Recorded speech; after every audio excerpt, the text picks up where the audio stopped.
Ok, samedi 16 février 2019, acte 14 du mouvement des Gilets jaunes et je suis avec... Avec Michel, Mimi. Voilà, enfin ce qu'il en reste, le petit gros, Mimi. On peut se tutoyer, Michel? Soyons fous. Allez, t'as quel âge? T'es déjà amoureux ou quoi? Ah.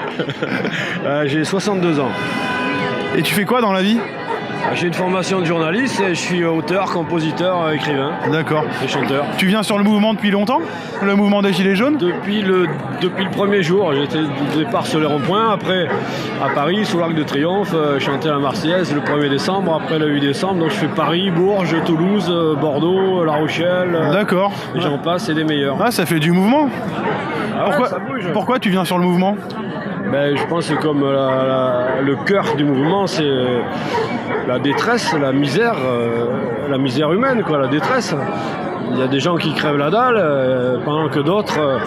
en fait, le cœur du sujet, c'est que l'argent rapporte plus d'argent que le travail. Donc là, il y a un vrai problème. Comment on peut imaginer la suite du mouvement? C'est ce que je dis depuis le départ. De toute façon, il faut voir au-delà des gilets jaunes. Au Brésil, par exemple, ça a duré 1 an et demi avant que la mayonnaise prenne. En fait, ça sera le nombre. Il faut qu'on montre nos muscles. Mais montrer nos muscles, c'est pas jeter des cailloux sur le CRS. Ça n'a aucun sens.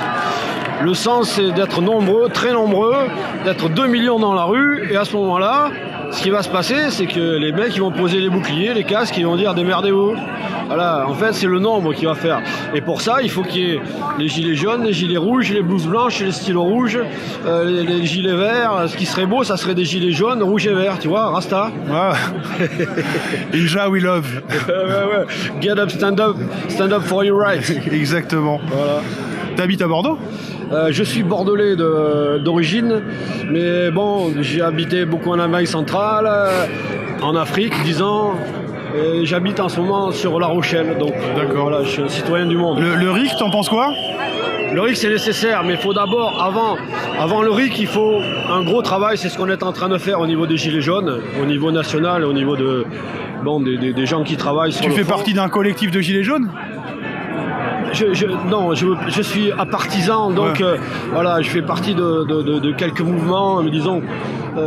Ce qui est important avant le RIC, c'est de travailler sur la Constitution, de faire un processus constituant, parce que le RIC c'est bien beau, mais il faut d'abord faire un référendum pour savoir si les gens veulent le RIC. Qu'est-ce qui se passe là? Pardon, je te coupe, mais... C'est une voiture de flics qui passe, tu sais. Les flics, tu vois ce que c'est? Ouais. J'en ai vu quand j'étais petit. Ouais. Qu'est-ce qui t'est arrivé, mon frère? Une maladie génétique. Ah, écoute. Ouais. Ça arrive, hein. Ouais. Voilà. Même au meilleur, la preuve. Exactement. Bon, très bien. Merci, Michel. Ok, merci à toi. Après, si tu veux... T'as quelque chose d'autre à dire, peut-être? Ouais, j'ai plein de choses à dire. Moi, j'ai des choses... Tiens, parlons vite fait. T'as peut-être suivi l'actualité du mouvement, du moment, avec Alain Juppé qui démissionne de la mairie de Bordeaux pour aller au Conseil constitutionnel. Alors, ça t'inspire quoi? Alors, franchement, moi, ça fait... Je crois que je l'ai appris il y a 4 jours. Ça fait 4 jours que je pleure. Je suis dévasté.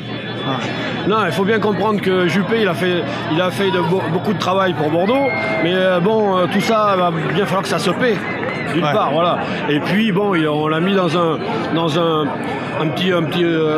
petit parking, tu vois, avec des anciens premiers ministres. Et bon, je le plains pas. Il va accumuler sa retraite de maire, de premier ministre, etc., etc.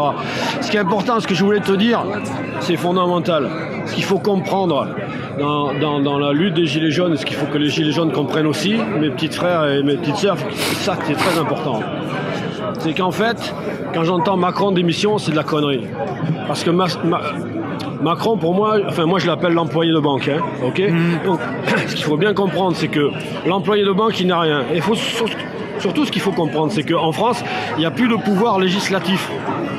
C'est-à-dire que les députés, quels qu'ils soient, de quelque parti que ce soit, ce sont des godillots, tu vois. Alors, l'employé de banque dit au godillot, vous appuyez sur oui ou vous appuyez sur non.